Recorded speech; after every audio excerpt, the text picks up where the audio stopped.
Mind में ऐसा नहीं होना चाहिए कि फ्री रिसोर्सेज है उनमें क्वालिटी नहीं होगी, ऐसा नहीं होगा। इस माइंडसेट से अगर आप मतलब करोगे तो मतलब आप बीच में ही छोड़ दोगे तैयारी को, डाइवर्ट हो जाओगे कि वो। So hello everyone, I am back with another video. So today I will share free resources with proper study plan for to target CAT 2025। ठीक है। So firstly answering some queries. So some students के doubts आ रहे थे कि हमें best time क्या है कैट प्रिपरेशन को स्टार्ट करने का। So it will be totally dependent on you. ठीक है। वैसे generally April to May month में अगर आप स्टार्ट कर देते हो तो it will be very good. आप इजीली मतलब 6 मंथ्स का आपके पास टाइम पीरियड होता है तो सिलेबस को मतलब अच्छे से प्रिपेयर कर सकते हैं। ठीक है। And the second question was कि हमें डेली एटलीस्ट कितने आवर्स देने चाहिए कैट प्रिपरेशन के लिए। ठीक है। तो ये भी काफी सब्जेक्टिव क्वेश्चन है। ठीक है। But according to me at least 3 to 4 hours तो मतलब आपको कम से कम देने पड़ेंगे डेली। ठीक है।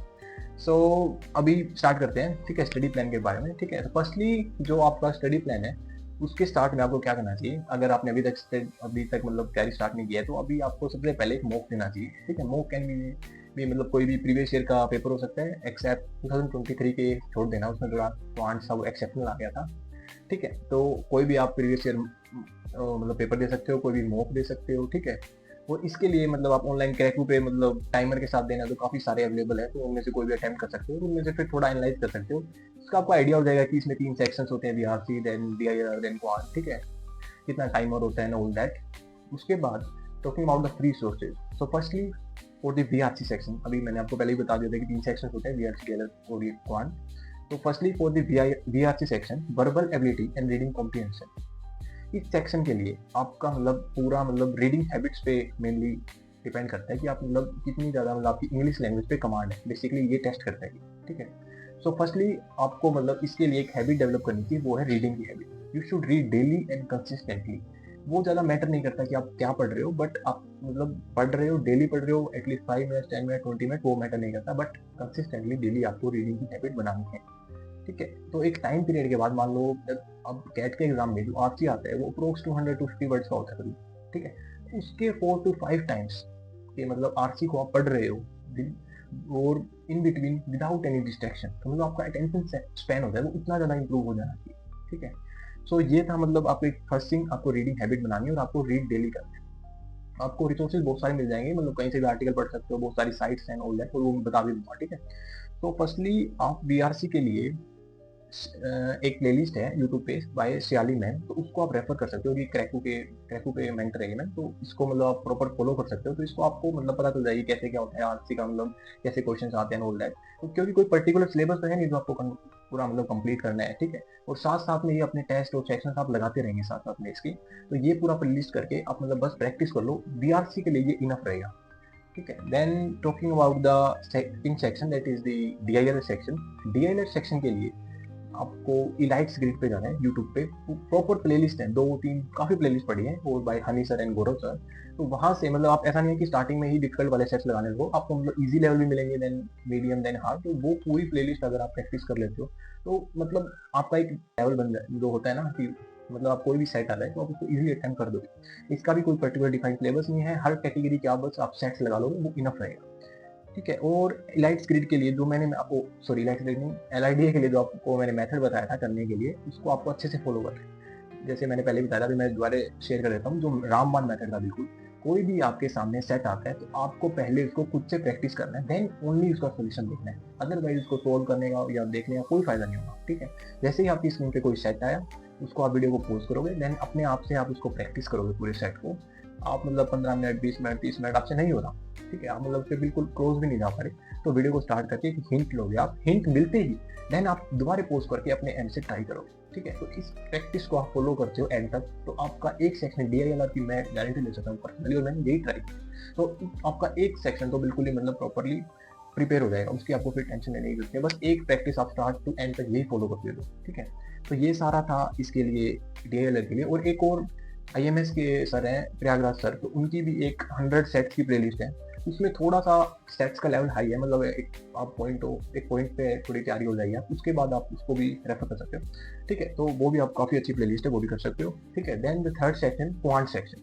क्वांट सेक्शन की में एक पर्टिकुलर डिफाइंड सिलेबस होता है, तो आप पर्टिकुलर पूरे सिलेबस को नोट कर लो कि ये सिलेबस है, अलजेब्रा, अरिथमेटिक, ज्योमेट्री और नंबर सिस्टम सारा नोट कर लो।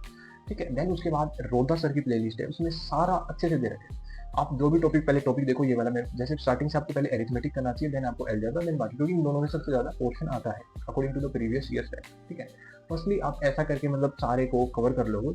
ठीक है, तो रोजा सर की प्लेलिस्ट को आप रेफर कर सकते हो, काफ़ी ज़्यादा मतलब अच्छी है, सब कुछ कंप्लीट कर रखा है। ठीक है, और आप मैं आपको एक बात और कहना चाहता हूँ कि आपको माइंड में ऐसा नहीं होना चाहिए कि फ्री रिसोर्सेज है उनमें क्वालिटी नहीं होगी, ऐसा नहीं होगा। इस माइंड सेट से अगर आप मतलब करोगे तो मतलब आप बीच में ही छोड़ दोगे तैयारी को, डाइवर्ट हो जाओगे कि वो वैसा कर रहे हैं, उनको ज़्यादा रिसोर्स मिल रहे हैं कोचिंग वालों को। ऐसा कुछ भी नहीं है। बहुत सारे एग्जाम्पल्स हैं, काफ़ी मेरे कलीग्स और काफ़ी दोस्त हैं मेरे, उनसे मैंने बात भी की है, उन्होंने कहा कि जिन्होंने फ्री में तैयारी की और काफ़ी अच्छा मतलब कॉलेज को भी क्रैक किया है। ठीक है, तो आपके माइंड में ये नहीं होना चाहिए कि मैं ये फ्री में कर रहा हूँ, इसमें क्वालिटी नहीं है। ठीक है, सारे टॉपिक्स कवर है, और बाई चांस प्लेलिस्ट में कोई टॉपिक रह गया, ठीक है, तो आप मतलब यूट्यूब पे सर्च करके एक MBA पाठशाला यूट्यूब चैनल है, उस पर भी क्वांट का पूरा कंटेंट अवेलेबल है। तो आप वहाँ से भी मतलब कोई डाउट है या मतलब कोई टॉपिक अच्छे से वहाँ पे समझ नहीं आया तो वहाँ पे रेफर कर सकते हो आप। ठीक है, तो मतलब सब कुछ आपको वहीं पे अवेलेबल मिल जाएगा।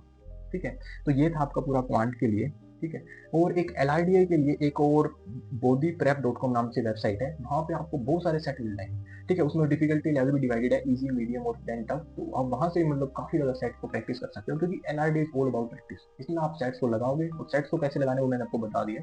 तो इस प्रैक्टिस को आप फॉलो करोगे तो आपका DLR तो डन है एटलीस्ट। ठीक है, क्वांट में पहले सिलेबस फोकस करना, मतलब जितना जल्दी उसे कंप्लीट हो जाए। ठीक है, बीच बीच में भी आप छोटे मोटे मिनी टेस्ट होते हैं, कहीं भी सेक्शनल टेस्ट होते हैं, ये सारे बीच बीच में दे सकते हो। ठीक है, और अब आपके प्रिपरेशन मान लो अभी अप्रोक्स इन अगस्त आपको मॉक पे स्विच कर जाना है एटलीस्ट। ठीक है, आपको हर वीक एटलीस्ट एक मॉक तो देना ही देना है, और एटलीस्ट है। ठीक है, 2 भी दे सकते हो, 3 भी दे सकते हो। ठीक है, बट देना उतने ही जितनों को आप अच्छे से एनालाइज भी कर सको। साथ में एनालाइज क्या होता है कि मतलब उसको मॉक जो आपने दिया उसको बाद में खुद से बिना टाइमर से अच्छे से लगाना, और try to solve every question, क्योंकि आप मतलब टाइमर के साथ सारे नहीं कर पाते, but after the mock test तो आप अच्छे से सारे एक ही क्वेश्चन को लगाओगे।